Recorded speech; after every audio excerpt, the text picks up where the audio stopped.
Imbento lang. Welcome to Imbento Lang, the show where we delve into the minds of Filipino inventors and innovators who have left an indelible mark in science and technology. I'm your host, Steve, and today we have the privilege of sitting down with one of the pioneers in bamboo research here in the Philippines. Our guest today is none other than Dr. Annett Singh. She has a PhD in forestry from the University of the Philippines, Los Baños, a retired professor of De La Salle University, Araneta, President of Bambu Salubre, SANTARRA Natural Products Incorporated, and Bamboo Impact Lab. Her bamboo journey has taken her to bamboo-rich areas in the Philippines and other parts of the world. Her notable projects include the development of bamboo-based agroforestry models, the establishment of Marga Magusetu, a living collection of 80 species of bamboo, the photo documentation of social, cultural, environmental, and economic uses of bamboo in the Philippines. She has also done studies in ethnobotanical uses of bamboo. The last decade, she has focused in R&D on bamboo leaves, transforming them from waste products to developed ones like tea, hydrosol, beer, vinegar, and bamboo leaf extracts. Over the years, she has also invested and diversified bamboo processing projects like handicrafts or furniture making here in the Philippines and also in Vietnam. One of her companies, Bamboo Impact Lab, is currently incubated within the Ateneo Blue Nest, the startup incubation program of the Ateneo de Manila University, managed by the Ateneo Intellectual Property Office. And recently, Dr. Annett's latest invention, the silica from bamboo leaves, won a 1 million peso grant from the Quezon City Startup Program. Join us as we uncover stories of Filipino inventors. This is Imbento Lang, and I'm your host, Steve. Stay tuned for our conversation with Dr. Annett. Hi, Doc Annett. Welcome to the show, and thank you for being with us today. Let's start off with my first question. Could you please introduce yourself and what invention or discovery would you best associate yourself with? Okay, so thank you for the kind introduction. I'm a bamboo researcher and I have done research on bamboo for more than 30 years.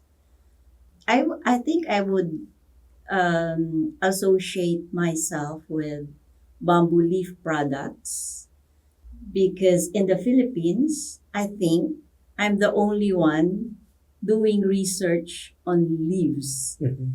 Most of the bamboo companies use, mostly the pole, and that's what also led me to leaf products.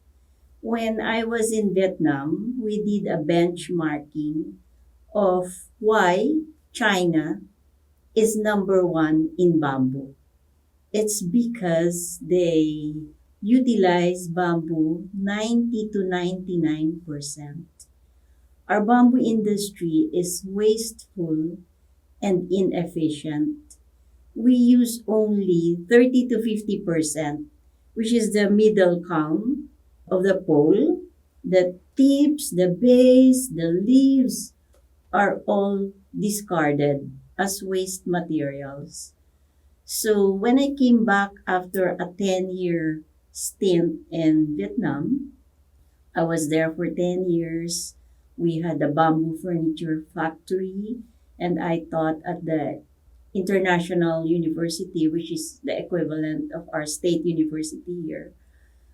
I found out that I should focus on bamboo leaves because it's nga the most wasted part of bamboo, where in China and in India, they use it for their traditional medicine and Ayurveda. So why are we wasting a very important part of the bamboo?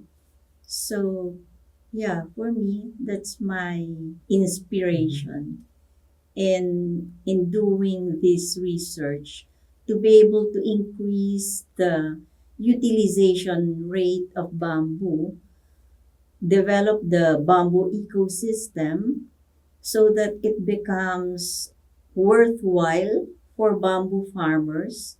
Because in China, the bamboo farmers have comfortable lives. They do. Yeah, like they earn more than $10,000 annually. In the Philippines, it's not a significant amount because we don't have bamboo villages. Bamboo villages are areas where you have large agroforestry systems, and there are family farmers there. They they work together. They put together a pre-processing center where near source they are able to segregate the different parts of bamboo, the middle, the base, the tips, the leaves, and they all go to certain factories for processing. So they're able to maximize the use of bamboo and therefore their incomes also. In the Philippines, one bamboo farmer has a few clumps. He will he will harvest a pole or two and then bring them to near the roadside where a middleman collects all their poles and bring it to a factory. You lose their several how shall I call it, the quality control aspect, because bamboo should be mature when they are harvested. But when they're brought to the roadside, of course, the farmer will be concerned only about the price of his bamboo and sometimes does not care about maturity of the pole for as long as he could sell a few poles.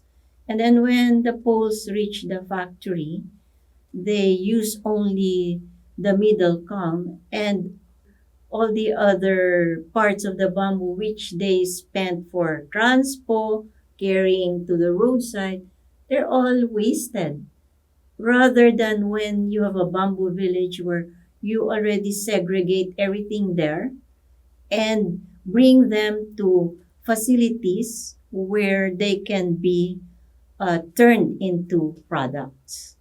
Thanks for giving us a glimpse of the situations of our bamboo farmers here in the country. Let's go back a bit, Doc. I wanted to know what led you to doing bamboo research altogether. Have you always been into forestry since your PhD is in forestry? Hmm. Yeah, that's a good question. Okay, I started, my undergrad actually was in sociology.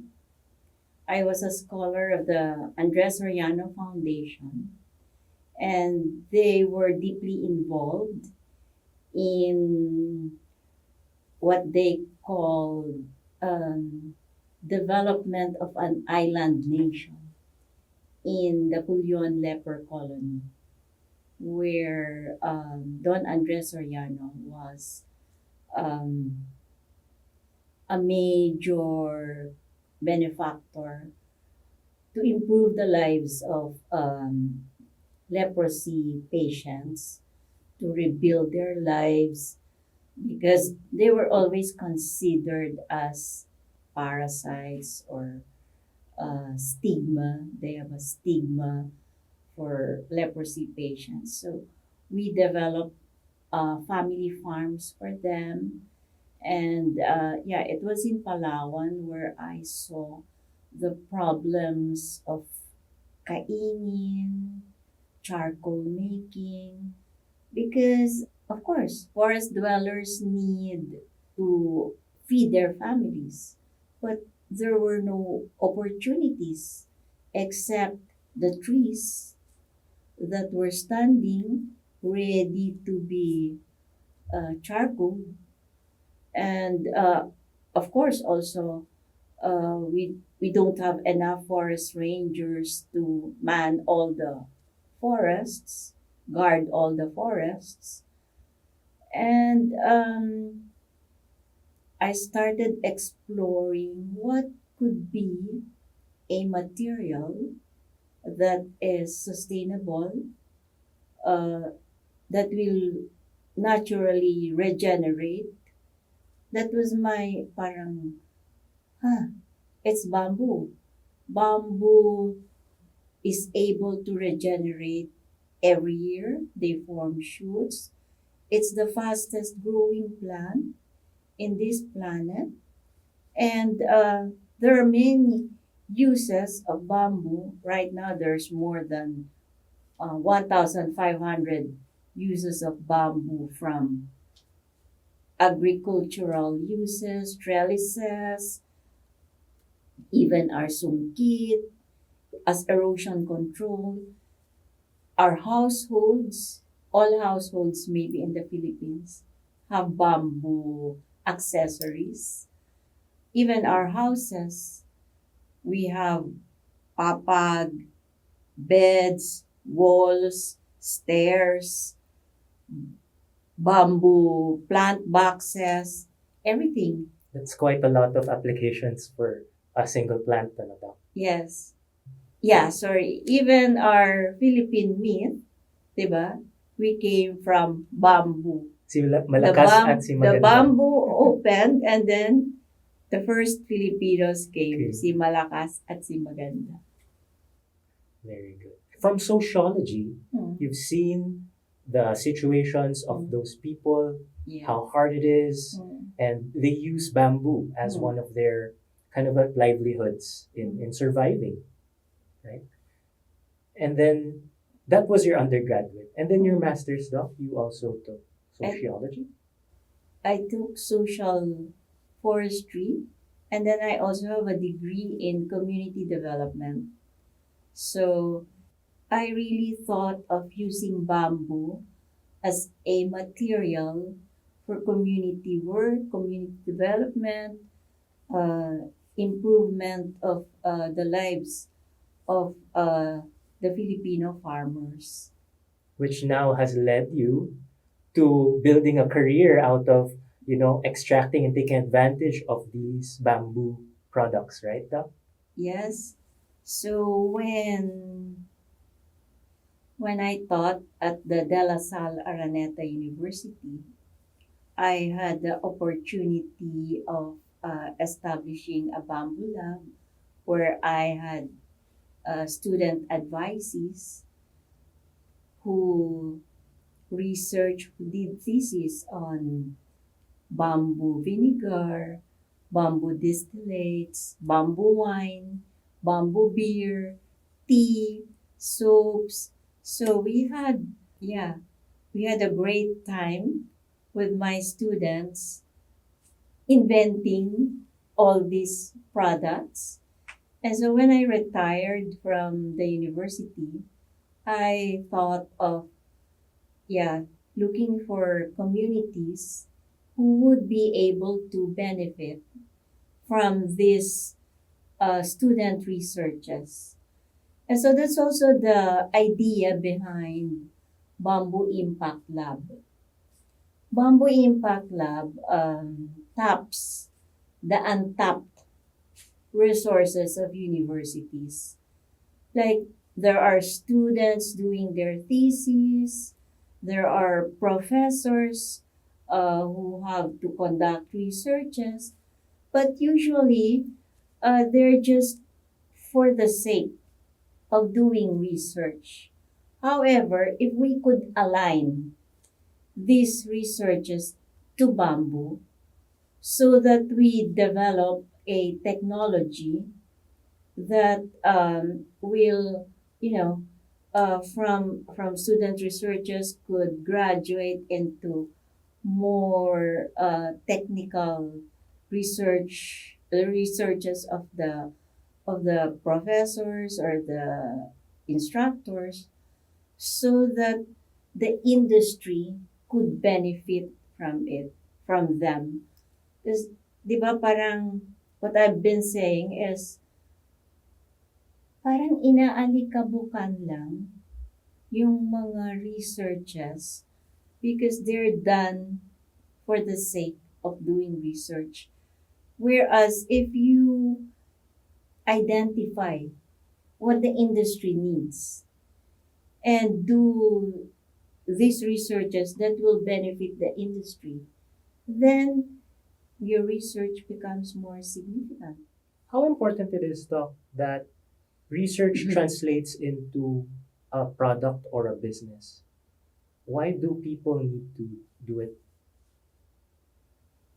What is research for if it is not used for the benefit of our common people, the Filipino people in general, for nation building?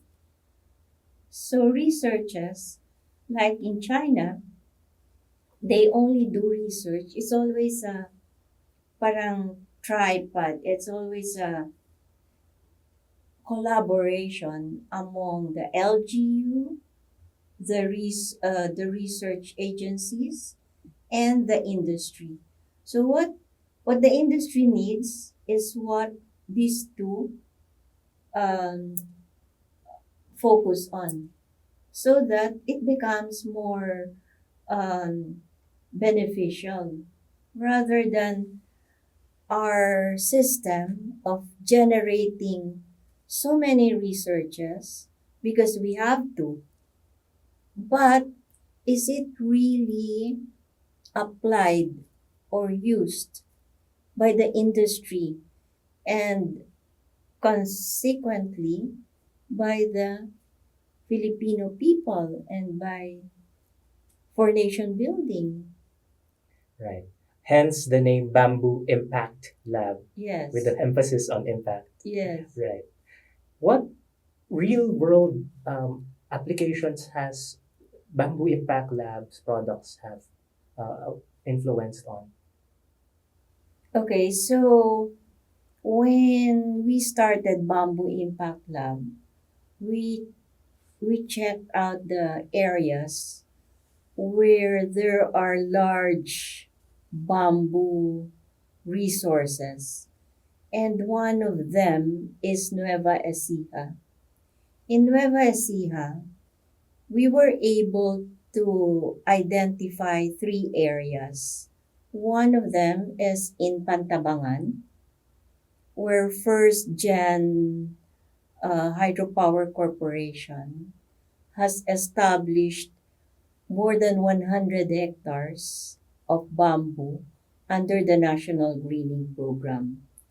Same with Fort Magsaysay, where they have also a contract with the National Greening Program for 3,000 hectares. And in General Tino, they also have more than 500 hectares. And when we asked the farmers what they intend to do with their bamboo resources, they said, we were just asked to plant. The bamboo trees. It's not a tree. Oh, sorry. It's a grass. It's a grass. It's the tallest grass in this planet. So yeah, that's also a misconception that it's a tree. Thanks for correcting me. That. So yeah, parang huh? What did we plant the bamboos for if they're not going to be utilized? So that's where we came in. We partnered with NEUST, Nueva Ecija University for Science and Technology, to be able to tap their research students, faculty, and be able to use them for the research needs of these communities. So, where does Ateneo come in? Ateneo is like a hulog ng langit for me. Because, yeah, of course, I lost my bamboo lab and the university where I used to teach. And I was looking for more uses of the bamboo leaves, something that has an industry application. So I came up with silica, which is used by the cosmetics, pharmaceutical, and food industries. And in the Philippines, nobody has produced plant-based silica. Most or all of the silica that we use are mined or they are synthetic chemical uh, u- chemical products produced in the laboratory. But imagine if we are able to use our homegrown bamboo species for a homegrown product by homegrown communities that can be used for the industry, those industries I mentioned, rather than just the traditional uses of agriculture, musical instruments. Furniture. Yeah, furniture is also a big industry. Yeah. And when I was in Vietnam, the best designers of industries were Filipinos from Cebu. Oh, really now? Yeah. So we're well respected in terms of design, technology, but yeah, our stumbling block is in the production. Because in those trade fairs, they just buy one container of our Filipino products. But those but they're just, copied. The designs are copied by other bamboo producers. So we're still number 6 in the ranking for bamboo exports. However, why can't we elevate our position to number 1? It's because, yeah, of the lack of coordination in the industry and the lack of establishing bamboo villages, sources of raw materials, pre-processing near source, and utilizing 90 to 99% of the bamboo. Okay, so the ones that I put together to be able to come up with the bamboo silica project was first the bamboo resources. Without raw materials for an industry project, it could not happen. So the bamboo resources were identified in Nueva Ecija, where you have um, more than 100 hectares established by the National Greening Program in Pantabangan with the first hydropower corporation. First gen hydropower corporation owned by the Lopezes. The other one is in Fort Magsaysay and General Tino, all in Nueva Ecija. So, bamboo resources.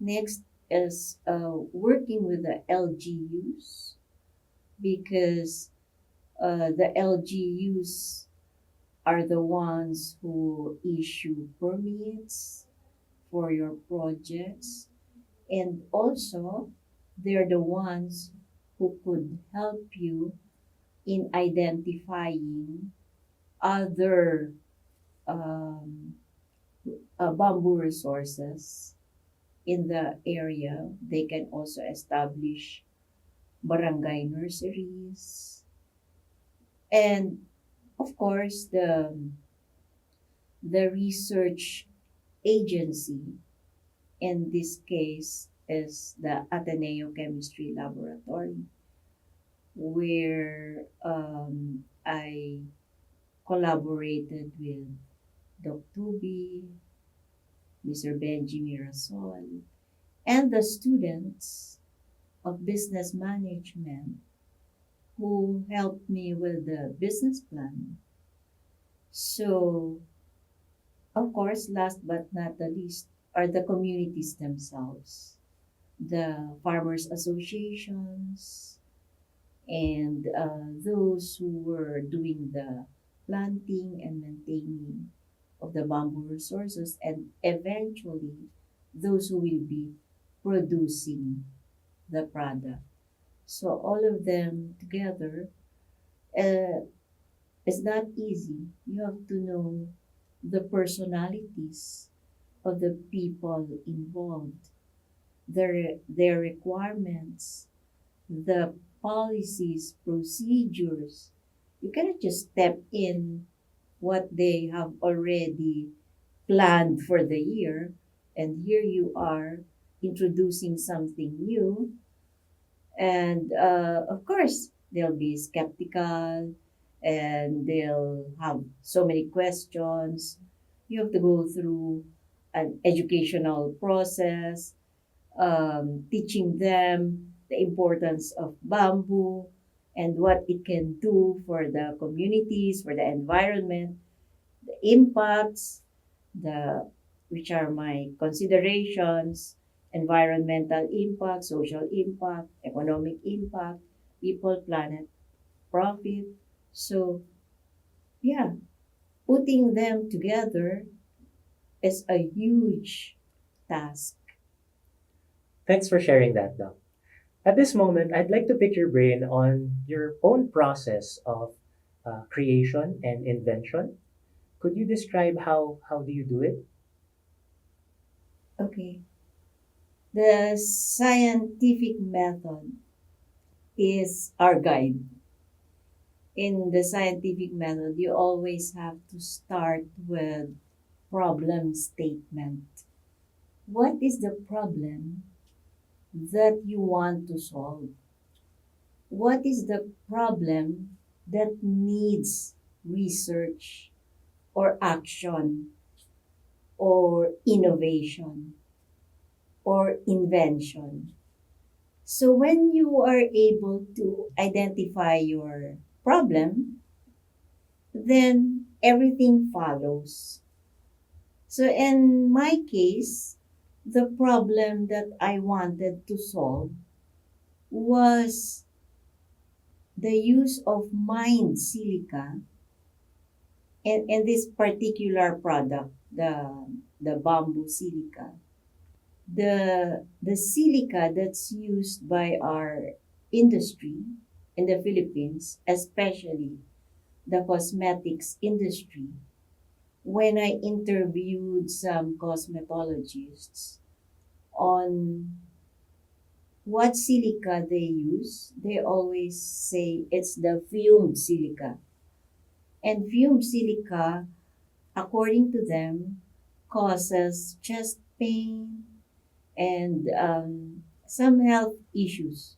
I thought of why not extracting silica from bamboo, which among all plants have the highest amount of silica.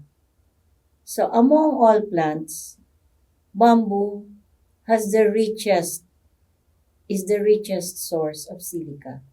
So why don't we use Philippine bamboo species as a livelihood of our communities and be able to use them for our industry? So that's where I started in my journey of bamboo silica. Then the next problem, of course, is where to do it. What laboratory would be able to help me extract the silica from bamboo? And so I met Mr. Benji Mirasol, who is a friend of, we have a mutual friend, Dr. Elmer Soriano, who's also into development work. And so we were introduced, and Dr. Toby was invited to a meeting where we discussed how to do it, where to do it, and yeah, after a few months, we had a lab prototype, and then we were able to apply at the QZ startup program for a grant. So it's so easy to summarize the steps, but actually the research that had to be done, looking for what is the best source, because we have 1,750 species of bamboo in the world. In the Philippines, we have 60 species according to the DNR. But my own bamboo situm, I have 80 species. So, what among the species? So, you have to connect it with the community, what resources are available, what species they have, and from the laboratory, you have to think of the community. When you scale up, what what will be your source of raw materials? And without raw materials, there's no product. And if it is not going to benefit a community, for me, there's no appeal to me. So those are the considerations. I mean, raw materials, community, university, or laboratory. So putting them together was was also challenging. Mm. I was about to ask, because it seemed like from the problem statement, you were kind of linear in terms of getting into the method portion of your scientific journey, though. Mm. But has it always been like that? Has it been one straight pathway for in research for you? No, not really. Because I don't work in a laboratory where you just mix ingredients.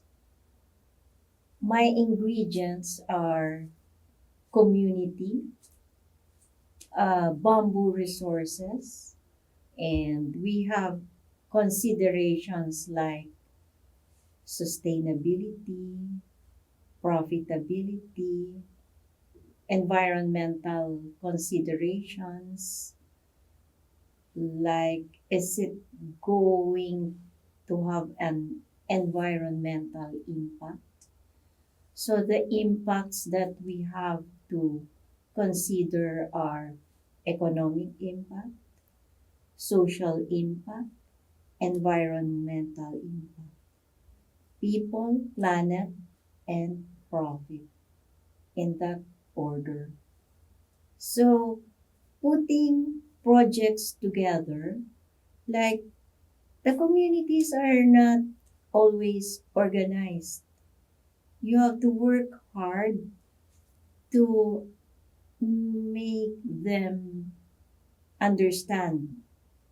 It's always been a problem in communities na they complain about poverty, lack of income, but they don't really know how to put things together.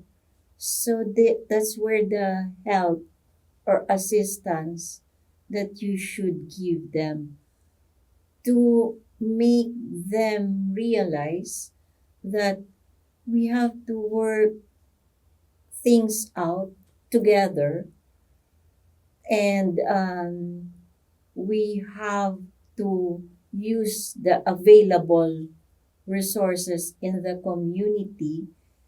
It's not just giving them what they want, like, oh, eto na. No, it's not like that. You have to provide them with tools to be able to fulfill their dreams of sending their children to school, having food on the table, building building a house.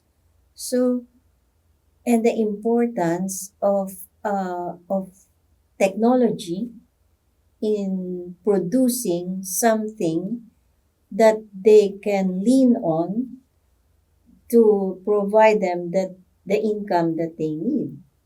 Sure.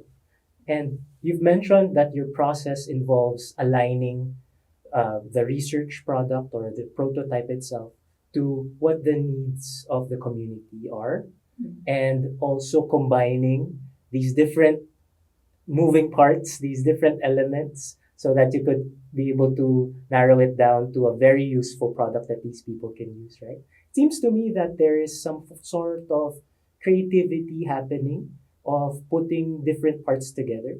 Is it safe to assume that creativity has played a big role in your research, though? Of course, because in every project, you have to work with the stakeholders. In my bamboo project, the stakeholders are the LGU, okay, the local government, the community, the raw materials, the families, and they all have different personalities, characteristics.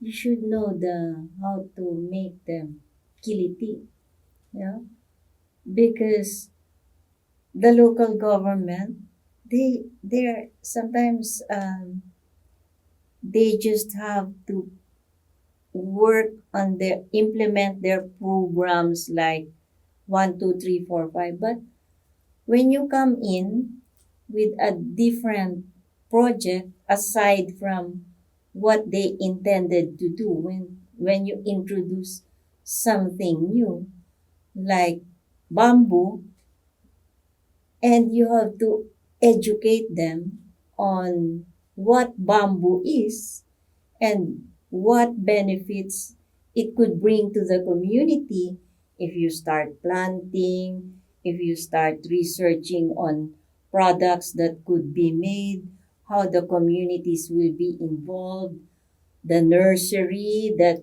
so it's like, di ba?